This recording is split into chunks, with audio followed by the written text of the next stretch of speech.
मैं पन्ना त्रिवेदी। दोस्तों, इस युग में बहुत कुछ लुप्त होता जा रहा है, शायद कुछ पंछी भी। याद करो हमारे बचपन को, जिन पंछियों को हम देखा करते थे, क्या आज वे पंछी इतनी आसानी से दिखाई देते हैं क्या? नहीं। ऐसे में अचानक आकर आपके घर में एक छोटी सी चिड़िया एक छोटा सा घोंसला बुनने लगे तब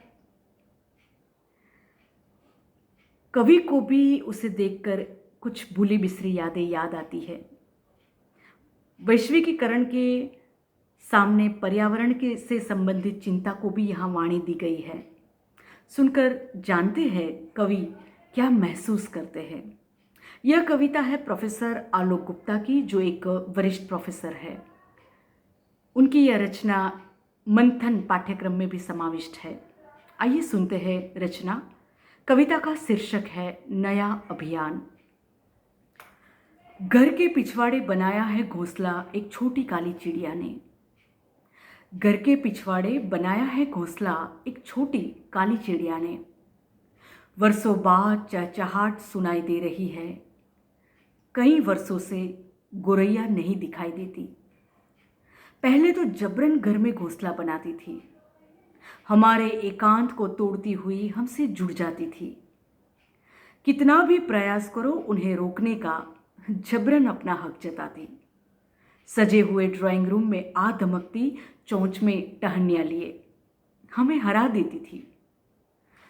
इस ग्लोबल युग में गोरैया और उनके बच्चों के कलरव को कोई स्थान नहीं है। अब YouTube पर मधुर संगीत सुन सकते हैं, ड्राइंग रूम को साफ सुथरा रखते हुए। घर के पिछवाड़े एक काली चिड़िया सफल हो गई है घोंसला बनाने में। तिनका तिनका जोड़कर बनाया है घोंसला। पहले भी तरह अब अकेली सूखी पत्तियां डंठल नहीं है, उनके साथ प्लास्टिक और कपड़े के टुकड़े भी लगे हुए हैं।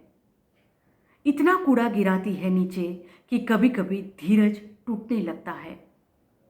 आखिर क्यों गंदगी को पनाह दे रहा हूं? फिर समझाता हूं अपने को, सर्जन की प्रक्रिया में सब कुछ साफ नहीं रह सकता।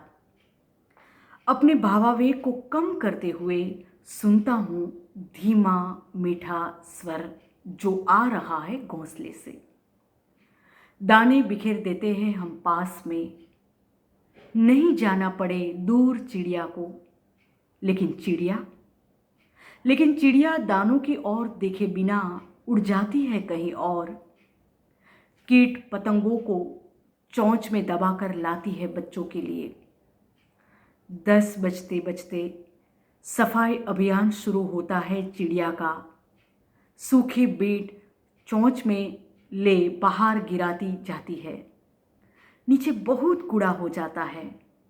बच्चों का कलरव सुनते हुए साफ करते जाते हैं हम फर्श को, इस तरह पड़ोसियों के अचरज के बीच।